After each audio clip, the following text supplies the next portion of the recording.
এটা বালি মাটি যে এইটো ৰাস্তা মান নালাগে, এইটো ৰাস্তাটো ইয়াতে উঠাই লৈ যাওক।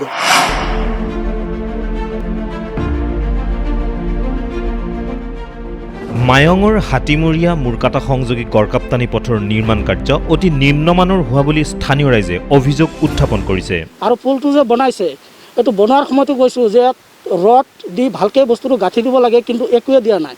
অনলি চিমেণ্ট দি মাৰি থৈছে। চাওক, আপোনালোকে চাব পাৰিব বস্তুটো ফাটি গৈছে।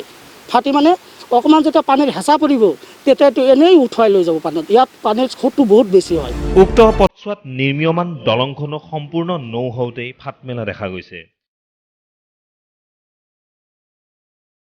নিৰ্মাণ কাৰ্যত জড়িত প্ৰতিষ্ঠানটোৱে দলংখন অতি নিম্নমানৰ সামগ্ৰী ব্যৱহাৰ কৰি নিৰ্মাণ কৰাৰ ফলত এনে বিসংগতি দেখা দিয়া বুলি গুৰুতৰ অভিযোগ উত্থাপন কৰিছে স্থানীয় ৰাইজে। এতিয়া বালি মাটি যে এইটো ৰাস্তা মান নালাগে, এইটো ৰাস্তাটো ইয়াতে উঠাই লৈ যাওক। সিহঁতে এইবিলাক ৰাস্তা যে আমাৰ কাম নাই, আমি নাৱতেই যাম বৰ্ষাত। কি কাৰণে ইমান কোটি কোটি টকা খৰচ কৰি যদি আমি ৰাইজেই ইনকাম নহয়, কোনো সুবিধা নহয়, এইটো ৰাস্তা উঠাই লৈ যাওক সিহঁতে। নালাগে উঠাই লৈ যাব, এনেই উঠাই লৈ যাওক সিহঁতে। আৰু এইটো দেৱন্ত আমি কৈছোঁ বুলি ইমান খান্দি দি আছে আপোনালোকে, এইটো কি লাভ হ'ব? আমাৰ ধান চাউল খায়েই দিব। আপোনালোকে ওখ কৰি দিয়ক, পানীটো লাহে লাহে যাব। কাৰণ নাই নাই, এইটো খান্দি দিব লাগিব। আমালোকে কথা যদি এখন নামানে, সেইকাৰণে কৈছে যেনেকৈ পাৰে কৰক আপোনালোকে। এতিয়া আমাৰ ৰাইজে যদি গোটাই চাপিছে, এতিয়া কাম বন্ধই থাক, নালাগে আমাৰ উঠাই লৈ যাওক।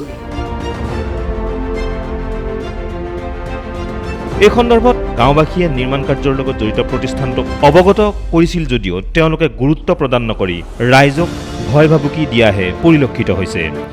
এইবিলাক আমালোকে ৰাইজে কমপ্লেইন দিছিলোঁ, কিন্তু আমালোকে মানা নাই। କହିলে বেছি কমপ্লেইন দিলে তোমালোকে থানাত পঠাই দিম। সেইকাৰণে আমি একো কোৱা নাই। থানাত এই যে আপোনাৰ এই মুহুৰীকেইটা ঠিকাদাৰে অৱশ্যে কোৱা নাই, ইঞ্জিনিয়াৰে কোৱা নাই, কিন্তু এই কাম কৰা মানুহকেইটাই কৈছে। এই আমাৰ এই ল'ৰাকেইটাক ধমকি দিছে। সিহঁতে যেতিয়া বালি মাটি যাই বন্ধ কৰিছিল নহয়, বন্ধ কৰা জেগাই আমি থানাত পঠাই দিম তোমালোকে। আমালোকে ইঞ্জিনিয়াৰ কৈ দিছে, এই বালি মাটি দিবাৰ দিছে। সেইকাৰণে আমাৰ ল'ৰাকেইটা গ'লগৈ, বালি মাটি দিবাৰ দিছে দিয়ক। সেয়েহে বিষয়টো সন্দৰ্ভত স্থানীয় বিধায়কগৰাকীক পদক্ষেপ ল'বলৈ আহ্বান জনাইছে অঞ্চলবাসীয়ে। এইটো পুলটো যেতিয়া বনায় তেতিয়া আমি কমপ্লেইন কৰিছিলোঁ, মানে যিটো PWD ৱৰ্কাৰ থাকে সিহঁতক কমপ্লেইন কৰিছোঁ যে ৰাস্তাটো এনেকৈ যে বনাইছে আৰু মাটিটো বালি মাটি দিছে।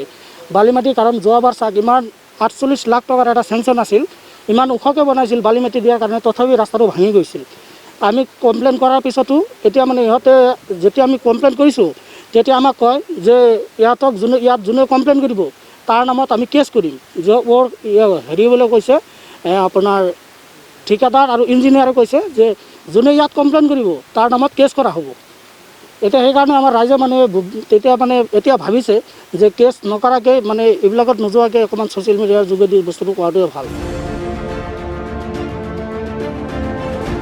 Bureau report, JCC digital.